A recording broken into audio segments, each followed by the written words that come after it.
Começamos a ministração falando sobre restauração e reestruturação, lembra?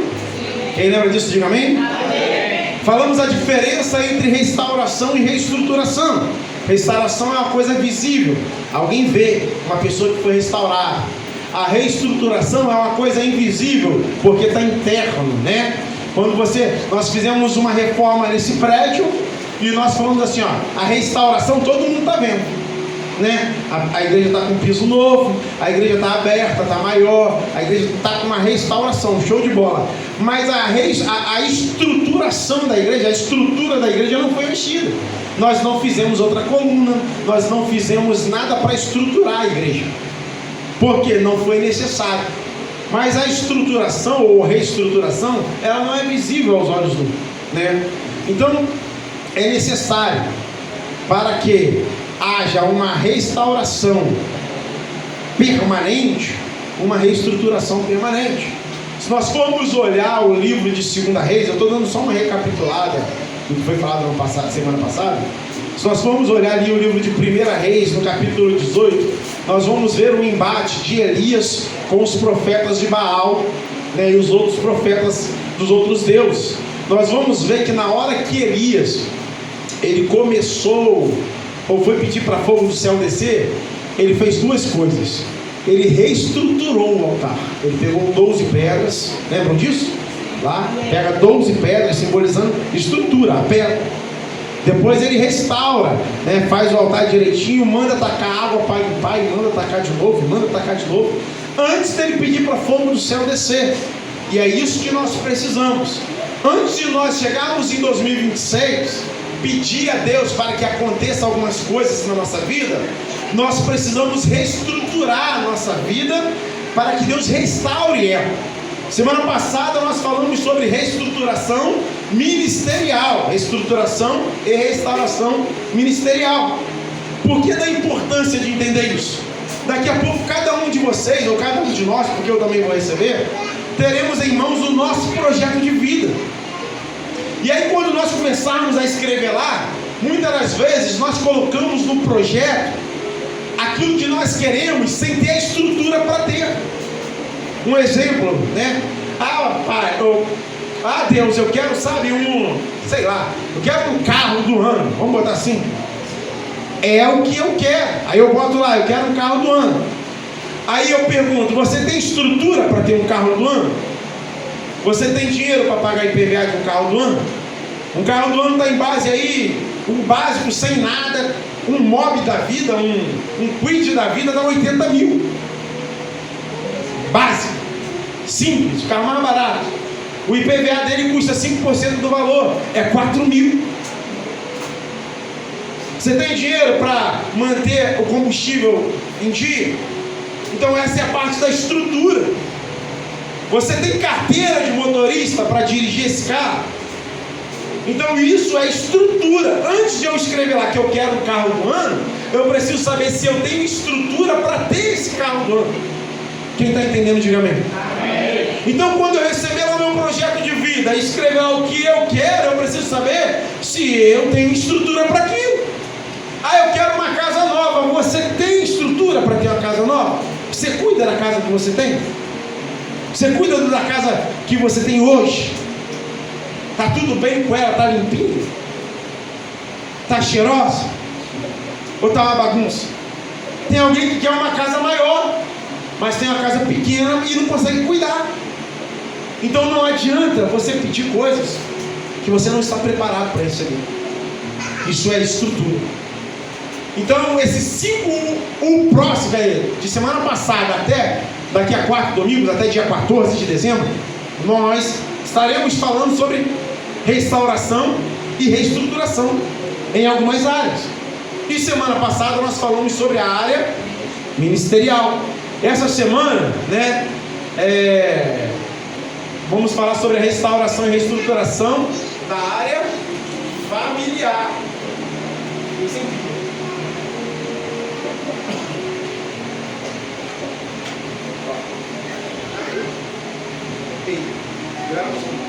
Tá ruim? Isso aí tá ruim.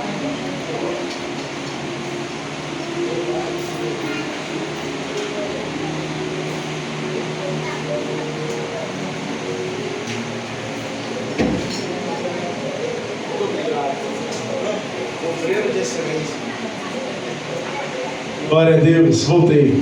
Então assim, voltamos. Essa semana nós vamos falar sobre restauração e reestruturação na área familiar, porque hoje é domingo de adoração em família. Então, o que eu quero para a minha família ano que vem? O que você quer para a sua casa ano que vem, para a sua família? O que você quer? O que você projeta?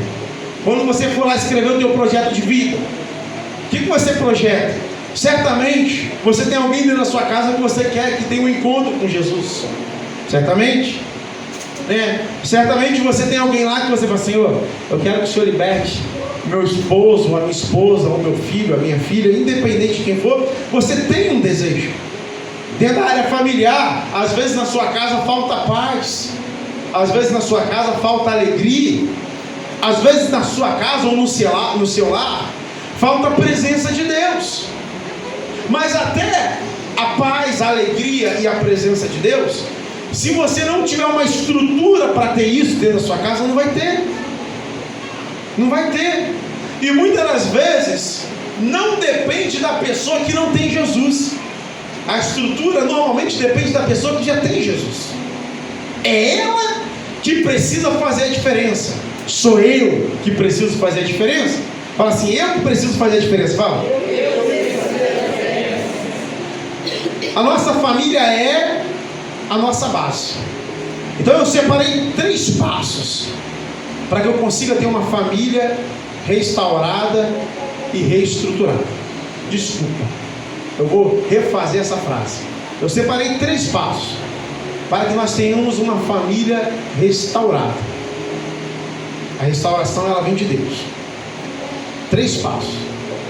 Para que Deus restaure a minha família, eu preciso dar 3 passos de reestruturação. A reestruturação depende de mim. Fala assim: a reestruturação depende de mim. Fala: a reestruturação.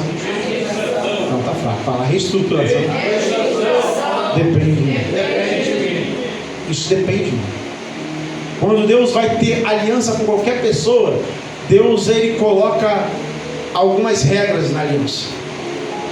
Quando ele fala assim para Manoá, pai de Sansão: sua esposa terá um filho e ele vai libertar o povo de Israel, porém, todavia, não pode. E aí ele começa a dar regras. Não pode passar na navalha, não pode beber o vinho. Quando Deus vai falar com Noé que ele precisava fazer a arca, Deus dá regras. Eu quero a arca assim, assim, assim, assado. Quando Deus fala foi para Moisés, como ele queria a arca da aliança, ele falou assim: eu quero assim, assim, assim, assim. Deus dá regras dentro daquilo que ele quer fazer. Então a restauração, ela só vem mediante uma estrutura dentro das regras que Deus já impôs para a nossa vida. Quem está entendendo isso? Amém. Então assim, eu preciso estar dentro daquilo que Deus projetou para a minha vida, para que eu continue vivendo o que Deus quer para a minha vida. Deus coloca Adão e Eva dentro do paraíso, e ele dá uma regra: não coma desse fruto. Coma de todos, menos desse. A única regra que ele deu para eles foi a regra que eles quebraram. E por causa da regra quebrada, o que houve? Houve uma expulsão do paraíso. Quando nós quebramos regras, nós saímos da aliança que Deus tem para a nossa vida. Tem gente que fala que regras foram feitas para ser quebradas. Não as regras de Deus, não a lei de Deus, não a ordem de Deus. Entende isso? Então o primeiro passo para uma vida restaurada é você estruturar a sua mente e os seus sentimentos. Fala assim: mente e sentimentos. Só você agora. Vamos passear um pouco na Bíblia e vamos relembrar algumas coisas que Jesus fez. Antes de nós lermos, você vai ver que toda vez que Jesus vai curar alguém, ele restaura na pessoa a fé dela, sentimento e pensamento. A mulher do fluxo de sangue, quando ela toca em Jesus, ela já chega nele com a mente mudada. Antes dela ir até ele, ela fala o quê? Se eu tão somente tocar na orla das vestes dele, eu serei curado. Então a mente dela já estava mudada. Quando os 2 cegos no meio do caminho começam a clamar: Jesus, filho de Davi, tenha compaixão de mim. Vamos colocar o inimigo, não foi o inimigo, foram as pessoas, mas vamos trazer isso para a nossa realidade. O inimigo tenta calar a voz dele: fiquem quietos, porque vocês estão incomodando, o mestre não vai ouvir. Jesus para, Talvez, irmãos, escuta bem, Jesus nem ia parar, porque eles estavam gritando, mas o grito deles não chamou a atenção de Jesus. Mas depois que eles ouviram pelo inimigo que Jesus não ia ouvi-los e eles estavam só perturbando, você lembra o que está escrito? Eles aumentaram a voz dele. E aí Jesus manda-os chamar, e Jesus começa a tratar ele. Eles estavam cegos. O que um cego gostaria de fazer? Chegar, é óbvio. Mas Jesus faz questão de perguntar: o que você quer que eu faça com vocês? E aí eles respondem: eu quero ver. Deus fala, aí Jesus fala assim: pô, veja, a sua fé te salvou. Jesus trata pessoas, trata vidas antes de manifestar milagres. Vamos agora para um texto muito claro, que eu gosto muito desse texto quando se fala do tratamento de Jesus. Abra a sua Bíblia em João 11. Nós vamos ler do verso 17 ao verso 32. Os irmãos conhecem bem a história de Lázaro, a morte de Lázaro, mas nós vamos destacar como Jesus cuidou da família. João 11, 17. Nós vamos ler até o 32. Mas antes de ler, eu quero que você entenda o que estava acontecendo naquele lugar.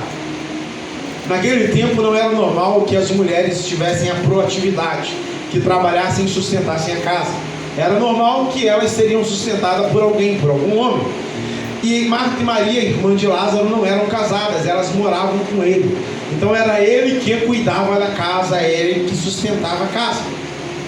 Nós observamos que quando Lázaro morre, não morre só o irmão delas, mas morre o provedor do lar. Não morre só o irmão delas, mas morre aquele que trazia o alimento de casa todos os dias, a segurança delas, aquele que fazia a segurança dentro de casa. Então imagina como aquelas duas mulheres estavam. Nunca, desde quando nasceram, não tiveram o irmão do lado, aquele que provia, aquele que trazia segurança. Mas a partir da morte dele, elas perdem a segurança e elas perdem a provisão. Então imagina como estava o coração daquelas mulheres naquele momento. Vamos ler? Aí Jesus, antes de eu ler com vocês, deixa eu explicar bem. Aí Jesus ouve por mensagem, e não era SMS nem WhatsApp, era um mensageiro. Chegou até ele e falou assim: ó, Lázaro está doente. E aí ele fala assim: fica tranquilo, ainda não é chegada a minha hora, não vou lá agora não. Espera mais alguns dias. Ele chega, Lázaro já está morto há 4 dias. Jesus chega no acampamento, ou na cidade onde elas estavam, e aí vamos ler. Ao chegar, Jesus soube que Lázaro já estava no sepulcro havia 4 dias. Betânia distava cerca de 15 estádios de Jerusalém. E muitos judeus tinham ido visitar Marta e Maria para confortá-las pela perda do irmão. Quando Marta ouviu que Jesus estava chegando, foi encontrar-se com ele, mas Maria ficou em casa. Marta disse a Jesus: olha como ela já estava, irmãos. Senhor, se estivesse aqui, o meu irmão não teria morrido. Ela estava colocando a culpa da morte do irmão em Jesus. Todavia, sei que mesmo agora Deus te dará tudo o que pedires.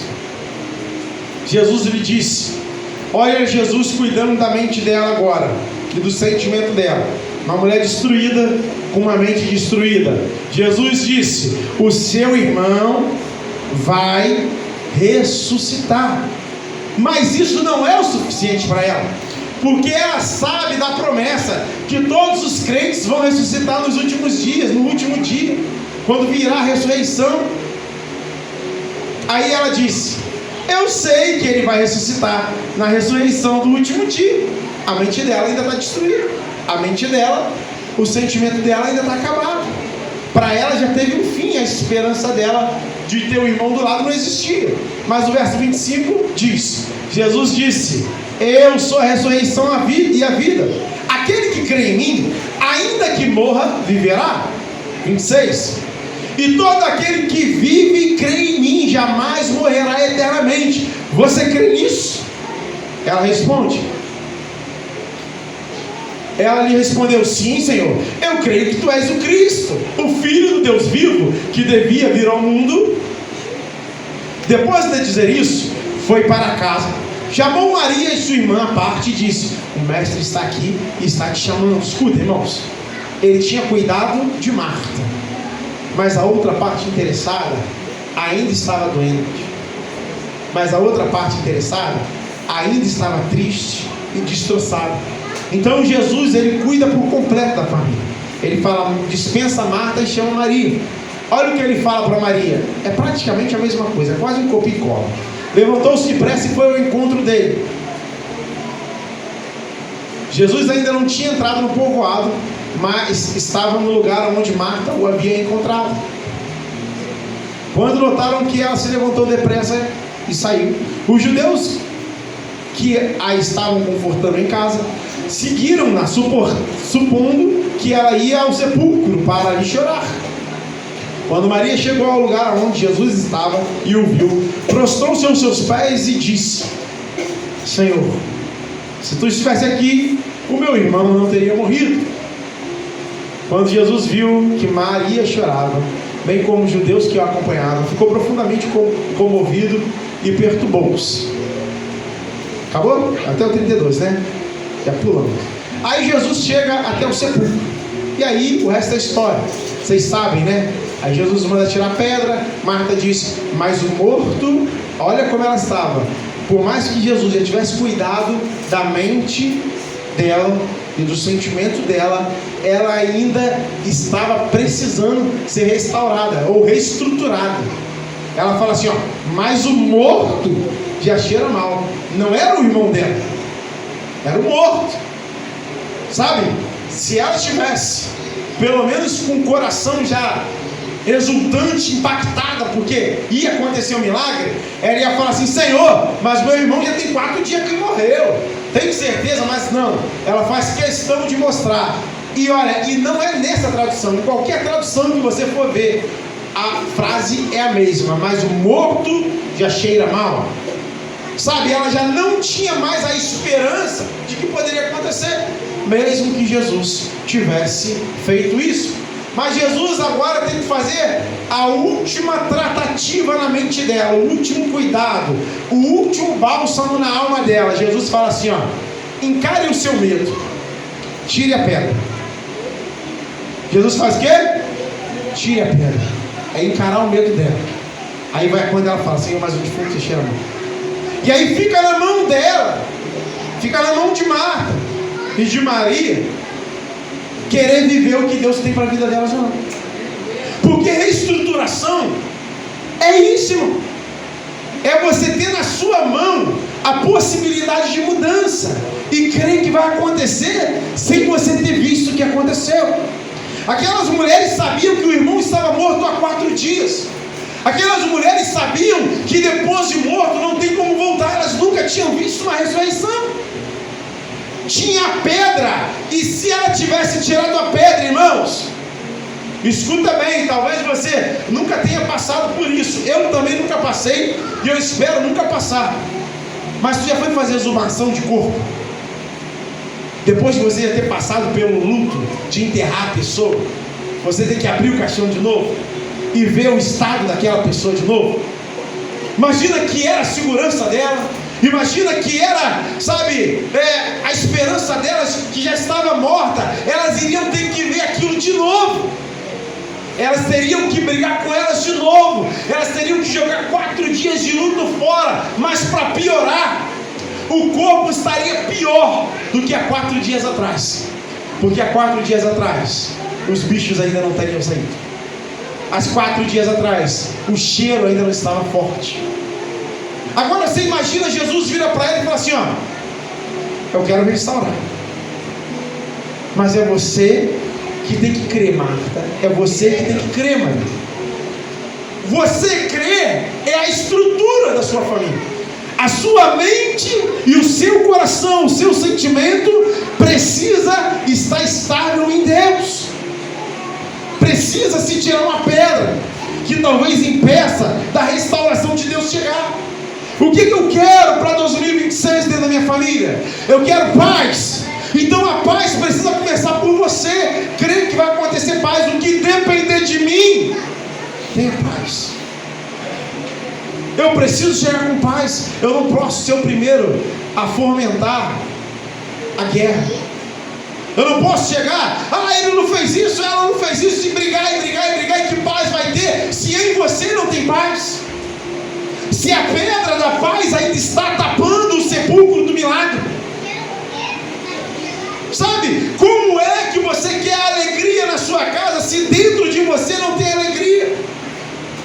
E se não tem alegria, é porque você não permitiu que a glória de Deus invadisse seu coração ainda. Então eu preciso tirar a pedra de falta de alegria, para que o sepulcro do milagre aconteça, ou a ressurreição do milagre aconteça. Tudo dentro da mente e do coração não depende de Deus, depende de nós, depende exclusivamente de nós. Quando Deus vai orientar Josué, Ele fala: seja tua mente forte e corajoso. Força e coragem, vem de dentro. Eu não preciso te dar, você já tem. Quando Deus vai falar com Gideão, como anjo, Ele fala para Gideão: você vai libertar o povo de Israel com a sua força. Quando Deus vai para Peniel ter uma guerra, uma luta, um embate com Jacó, existe uma luta física ali. A força estava em Jacó. Mesmo quando o anjo toca a coxa dele e ele sente dor, ele não desiste, porque ele sabe que a dor seria passageira, mas a bênção de Deus na vida dele seria eterna. Você entende isso, irmãos? Então a estrutura para que aconteça está com você, está comigo. Vai ter guerra? Vai. Vai ter dificuldade? Vai. Vai ter problema? Claro que vai. Mas Jesus falou: sabe o quê? Eu venci. Ele quis dizer: sabe o quê? Você também pode vencer. Eu posso vencer, você pode vencer. Mas existe uma pedra que muitas das vezes atrapalha de nós vivermos aquilo que nós queremos viver. Nós queremos viver, mas tem a pedra da insegurança, a pedra da falta de paz, a pedra da falta de alegria, a pedra de que talvez você mesmo tenha sido o tropeço, a pedra de tropeço para a sua família. Talvez seja você, e eu não estou falando isso aqui para você falar assim: eu sou a pedra de tropeço da minha família, eu vou abandonar eles, vou me suicidar. Não! Eu quero que você deixe de ser pedra de tropeço e comece a ser pedra de edificação. Mude, não o que você é, mas mude a sua característica de ser. O que você tem sido para a sua casa? Como tem sido a sua mente? Como está o seu coração dentro do seu lar? Para que você queira uma família restaurada por Deus, precisa você estar estruturado para isso. Para isso. Eu conheço pessoas que não estão prontas para que tivesse seu cônjuge mudado, porque se seu cônjuge mudar, ela morre espiritualmente. Eu conheço pessoas que dentro da igreja e dentro dessa igreja já matou espiritualmente o seu cônjuge, estando os dois dentro da casa. Não hoje não, estou falando assim, estando os dois dentro da igreja, da mesma igreja. O marido matar a mulher espiritualmente e a mulher matar o marido espiritualmente. O que aquele casal tinha é o que grande parte da igreja gostaria: o marido e a esposa estando na igreja, e eles não souberam aproveitar. Sabe por quê? Porque eles não tinham estrutura para aguentar isso. Não conseguiam ficar na mesma igreja, porque eles não estavam estruturados para isso. Então, irmãos, presta bem atenção. Não adianta eu querer a minha família dentro da igreja se eu não tiver uma estrutura para comportar isso e ter a minha família nisso. Eu preciso cuidar do quê? Da mente e do mente e coração, mente e sentimento. Lado da razão e lado do sentimento. Eu preciso cuidar. Eu não posso demonizar tudo, mas eu também não posso achar que tudo não é um demônio. O maior foco de Satanás hoje está em destruir o projeto de Deus. Se a sua família é um projeto de Deus, o diabo vai tentar fazer de tudo para destruir. Isso é fato. A função do diabo, irmãos, a maior ilusão que o crente tem, sabe qual é? Achar que o diabo quer te tirar da igreja. O diabo não quer te tirar da igreja. Ele não está nem aí se você está na igreja. Ele quer tirar você do foco da presença de Deus. Se você estiver dentro da igreja, mas não estiver na presença de Deus, é mais um Eli, é mais um Ofni Finéia, é mais um que não faz a diferença. Muito pelo contrário, é um agente do inferno dentro da casa de Deus. Às vezes, irmãos, por falta de sabedoria e de estrutura, você tem sido um agente do inferno dentro da sua casa. Tem destruído a possibilidade de Deus agir dentro do seu filho, dentro da sua esposa, dentro do seu marido. A mulher fala assim: como é que eu vou servir a um Deus que esse homem serve? Ele sai da igreja, chega em casa, xinga todo mundo, bate em todo mundo, grita com todo mundo. O homem está em casa, a mulher chega da igreja: você já fez isso, seu miserável, você está bêbado. Ele fala assim: como é que eu vou servir a um Deus que essa mulher serve? Ela acabou de sair da igreja e está perturbando a minha vida. Sabe? Isso são agentes do diabo dentro da própria casa. Tudo bem que ele vai te tirar do sério. Tudo bem que ela vai te tirar do sério. Mas a salvação é individual.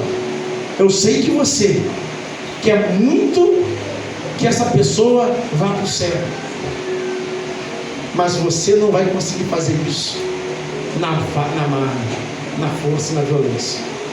Você tem que se estruturar para aguentar até que aconteça. Até que aconteça. Cuide da sua mente, cuide do seu coração. Esse é o primeiro passo. Esse é o primeiro passo. Você lembra, antes de nós irmos para o segundo passo, quando Jesus, naquela cena da mulher com fluxo de sangue, 12 anos, ele não estava indo para curar ela. Você lembra o que ele estava indo fazer? Estava indo para quê? Curar a filha de Jairo. Muito bem. E aí, durante a caminhada, ele cura a mulher e ele continua indo. Chega um servo de Jairo e fala o que para Jairo? Lembra? Não perturbe o mestre mais, sua filha está morta. Você imagina, irmãos, no meio do caminho, cheio de esperança, porque Jesus está indo até a casa dele, ele sabe que o milagre vai acontecer. No caminho, ele ouve: sua filha já está morta, não perturbe o mestre. Como é que esse homem não ficou destruído? Acabou a esperança, acabou, não adianta Jesus ir lá, ela já morreu. O que Jesus faz? Abre aí para mim, por favor, liga, abre não, coloca na tela, por favor. Lucas 8, 49 e 50.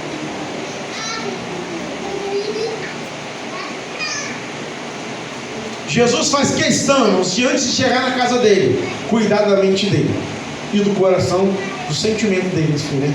Lucas 8, 49. Enquanto Jesus ainda falava, chegou alguém da casa de Jairo, o líder da sinagoga, e disse: a tua filha morreu, não incomodes mais o mestre. Irmão, imagina você ouvir uma coisa dessa. Misericórdia. Pode sim, não é? Olha o que Jesus faz. Jesus, porém, ouvindo isso, disse a Jairo: não tenha medo, apenas creia e ela será curada. Você vê o que Jesus está fazendo aqui? Se Jesus não se importasse para isso, escuta bem, não existe milagre sem fé. E para que exista fé, precisa ter a mente e o coração curado. Não existe. A Bíblia diz que sem fé é impossível agradar a Deus. E o que é a fé? É a certeza de que algo vai acontecer mesmo sem você ter que crer, mesmo sem você ver. Ele recebe a informação: sua filha morreu, não tem mais vida. Jesus cuida disso, fala assim: ó, calma e creia, não perca o foco. Não perca o quê? Tem muitos irmãos que têm perdido foco. Sua mente se perde, seu coração se perde, seus sentimentos são turbilhão. Ora você quer ele na igreja, ora você quer ele morto, ora você quer ele, sabe, em outro lugar, ora você quer que ele suma. Mantenha o foco, creia que o milagre vai acontecer, mas se não estiver estabilizado o seu foco em Deus, o diabo vai tirar ele, e você nunca vai conseguir viver o que Deus tem para a sua vida. Sabe o que mais mexe comigo dentro da Bíblia? É a história do povo de Israel no deserto. Porque Deus fala para eles que eram 40 dias. Era para eles manterem o foco 40 dias, adorando a Deus, tirando a cultura da egípcia de dentro deles. 40 dias. Mas o diabo começa a trazer tantas informações na mente dele. Está faltando comida, está faltando água, vocês vão se matar no deserto, sabe? Esse homem tirou vocês daí para levar vocês para morrer no deserto. O diabo deu tanta informação errada para eles, para matar a fé deles, que eles perderam o foco. E por final, os 40 dias se tornaram 40 anos, e os 40 anos não foram necessários. Aquela geração que Deus prometeu a terra prometida morreu sem ver a terra da promessa. Por quê? Porque o diabo mexeu com o sentimento e com a mente deles, tirou eles do foco. Não perca o seu foco. Se você quer algo diferente para a sua família em 2026, o primeiro passo para você mudar é estruturar a sua mente e o seu coração, a sua razão e o seu sentimento. E vamos correr porque são 8h13 e eu tenho mais 2 passos. Passo 2: eu faço não para cobrar, e isso é importante, e sim para lutar por aqueles que não podem lutar. Efésios 6:12, coloca para mim por favor. Irmãos, escuta bem isso, porque isso é importantíssimo. Eu vejo muitas das vezes isso acontecendo. Às vezes dentro de casa eu ouço pessoas falando assim: mas eu vou para a igreja e você não vai. Eu oro por você e você vai para o inferno porque você não ora. Eu faço isso por você e você não faz porque o diabo está na sua vida. Cuidado, você está apontando em direção errada. Você tem que fazer não para cobrar da pessoa, você tem que fazer porque você tem um propósito em Deus. Efésios 6:12 diz assim, ó, Efésios 6:12: porque nós não temos que lutar contra a carne e o sangue, mas sim contra os principados, contra as potestades, contra os príncipes das trevas deste século, contra as hostes espirituais da maldade nos lugares celestiais. Olha lá, não, 6:12, pois a nossa luta não é a mesma coisa que o meu, tá vendo? Então assim, escuta bem, irmãos. Você não está fazendo, você não se consagra, você não ora pela sua família para você se amostrar. Você não faz isso para dizer eu faço porque você não faz. Não, você faz isso, ou você tem que fazer isso, porque você está lutando contra o inimigo que está querendo matar a sua família. Tem gente que perde o foco, ele começa a lutar contra outra pessoa e esquece do inimigo que está destruindo a família dela. Ore pela sua família sim, ore pelos seus sim, consagre, jejue, busque por eles, mas não para cobrar deles, mas porque você quer eles edificados. Você é responsável pela sua casa, você guerreia pelos seus. Olha o que Salomão fala em Provérbios 31:8, por favor. É o Provérbios 31:8, diz assim: erga a voz em favor dos que não podem defender-se e seja o defensor de todos os desamparados. Erga a voz em favor da sua família, que espiritualmente hoje eles não podem se defender. Busquem pela sua família, porque hoje espiritualmente eles não podem buscar por eles. Você é o alto-falante espiritual da sua casa. Você é a coluna da sua casa, a estrutura da sua casa. Se a sua família não puder contar com você para orar por eles, para buscar por eles, eles vão contar com quem? Se o seu filho, a sua filha, o seu cônjuge não puder contar com você para interceder por eles, eles vão contar com quem? A sua briga não é com eles, a sua briga é contra o inimigo que tem tentado destruir a sua casa através deles. Não perca o foco, não perca o alvo. Primeiro passo, cuide da mente do coração. Segundo passo, você é responsável espiritual da sua família.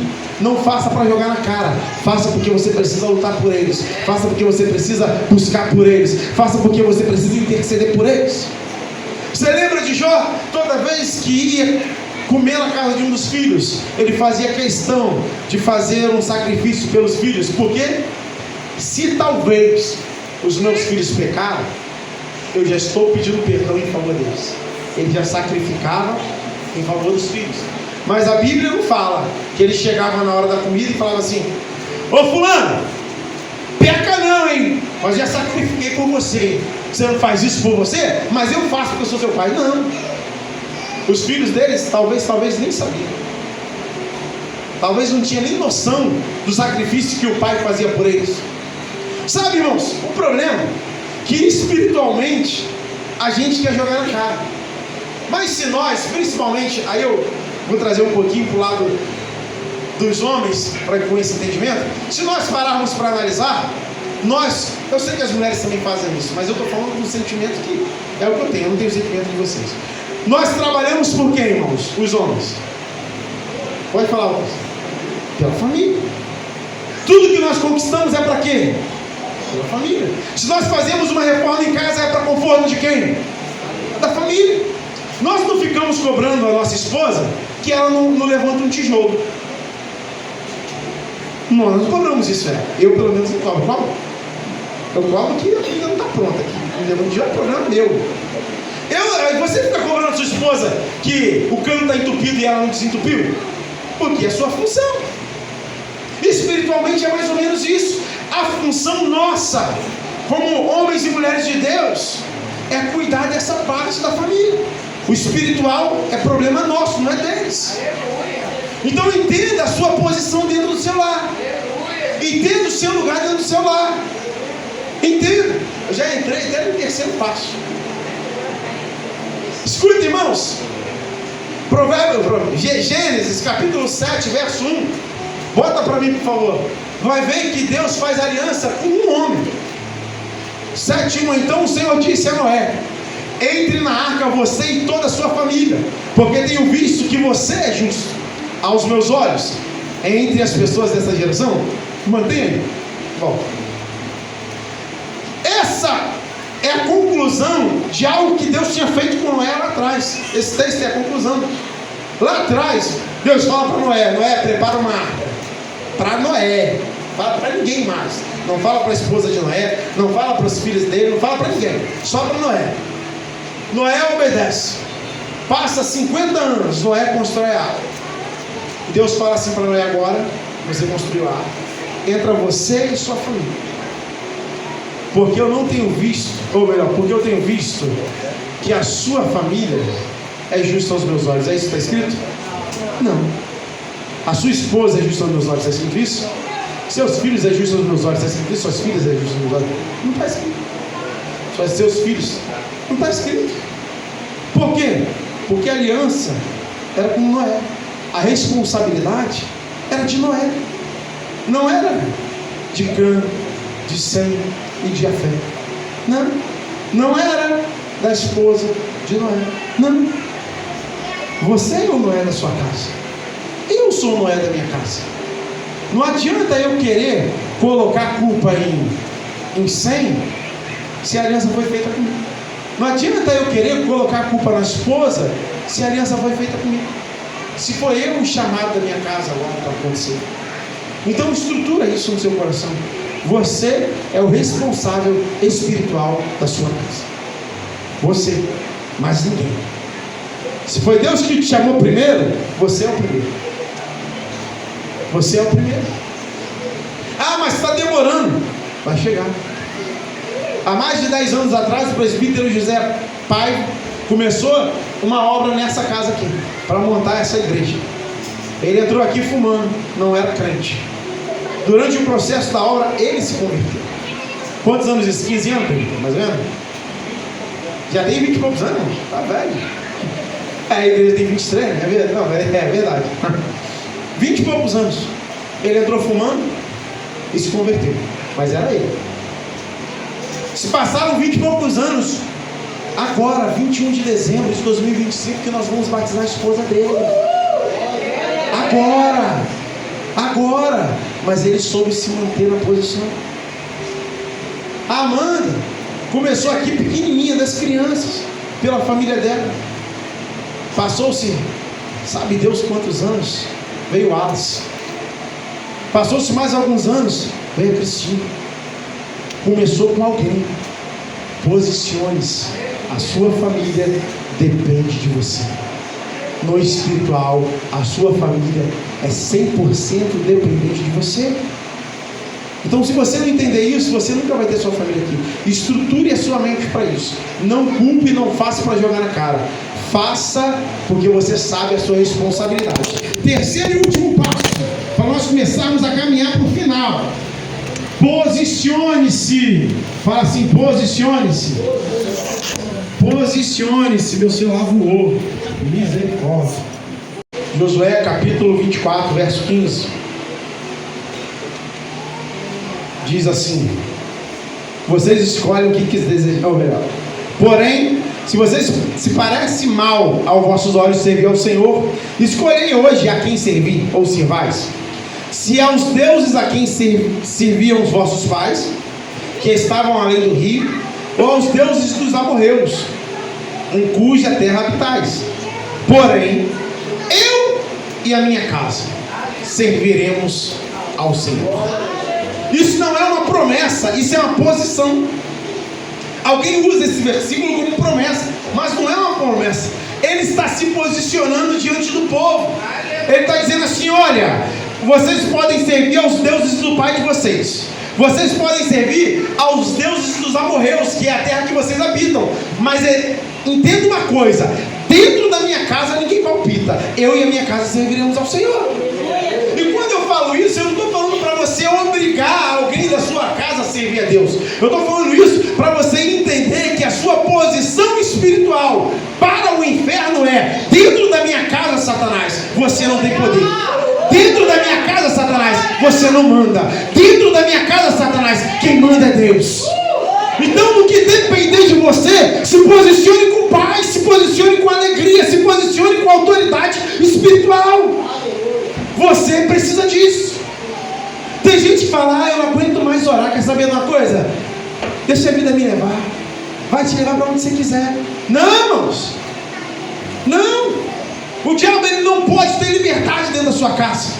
Seus filhos podem abrir brecha, sua esposa ou seu esposo pode abrir brecha, mas a sua função é fechar as brechas que foram abertas.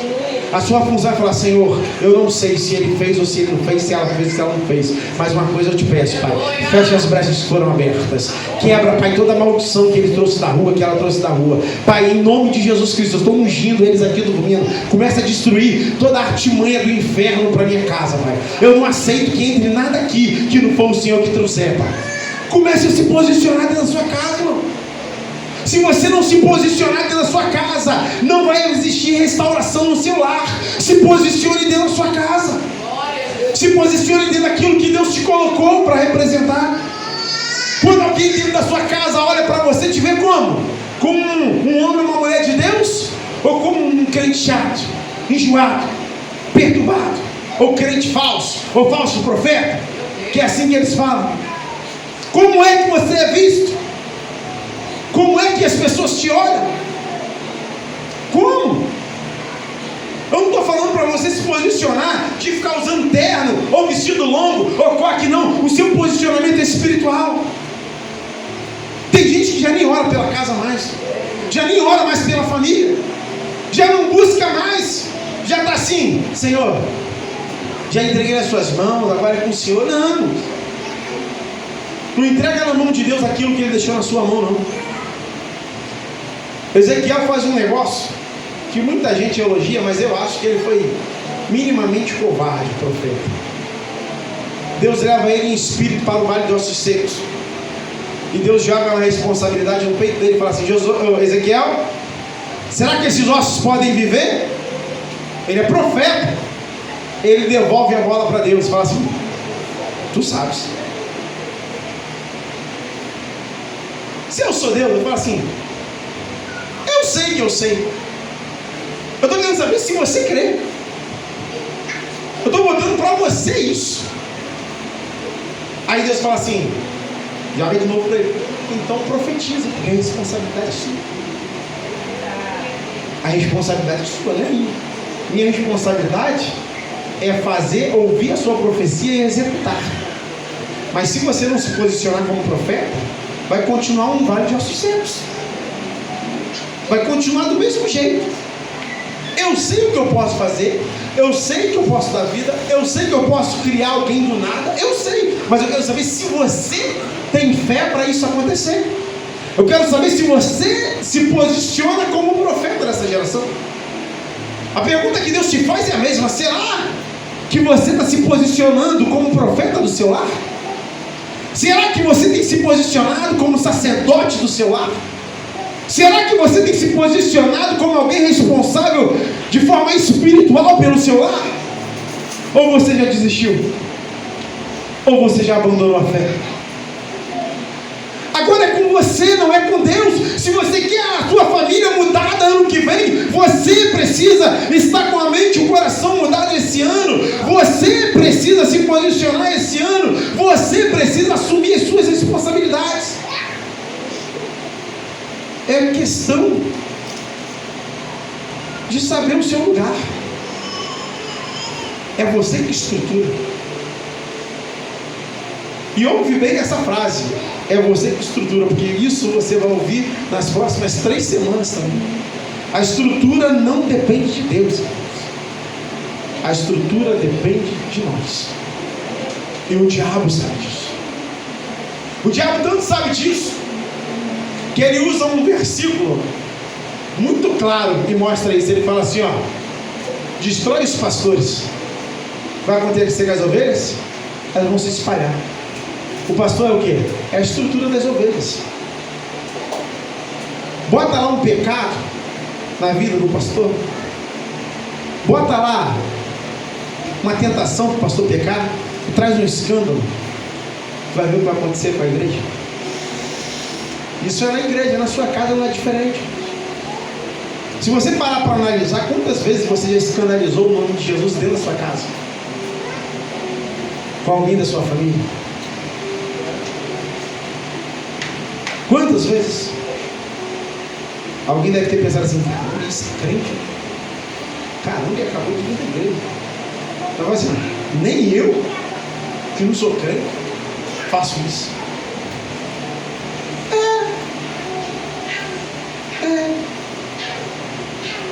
Você vai para o céu, eles vão para o inferno, é verdade. Se eles continuarem com esse pensamento, com essas atitudes, vão. Deus é misericordioso, você vai para o céu, eu vou para o céu, nós nos encontraremos lá. Mas talvez Deus vai falar assim: ó, o seu marido não veio para o céu porque passou, a sua esposa não veio para o céu porque passou, seus filhos não veio para o céu porque você não se posicionou. É responsabilidade sua. Você não deu um bom testemunho, você não viveu como você deveria viver. Eu falava para você ficar quieto que eu estava agindo, você continuava gritando, você continuava berrando. Você jogava na cara que você orava por ele, que você buscava por ele. Eu nunca joguei na sua cara que eu morri por você. Muito pelo contrário. Eu sempre deixei bem claro meu amor por você, meu cuidado por você, minha dedicação por você e minha paciência com você. Quantas vezes você errou e eu continuei do seu lado. Todos os dias a minha misericórdia se renovava sobre a sua vida e você passava semanas sem falar com alguém na sua casa. Não servir de espelho para você, não servir para você ter base. A minha palavra não serviu de base para a sua vida. Então, se alguém da sua família não está aqui, é extremamente por culpa sua. Você imagina ser o vice de Deus? Que nós, irmãos, não venhamos destruir aquilo que Deus está tentando construir. Não seja você a pedra que vai destruir a estrutura que Deus já colocou como família. Seja você a edificação do seu lar, a edificação da sua casa. Assuma a responsabilidade. Olha, se eu parar para perguntar, e eu não quero que levantem a mão, por favor. Se eu falar assim: olha, levanta a mão aqui, quem jejuou pela sua família essa semana, eu sei que menos de 50% da igreja vai fazer.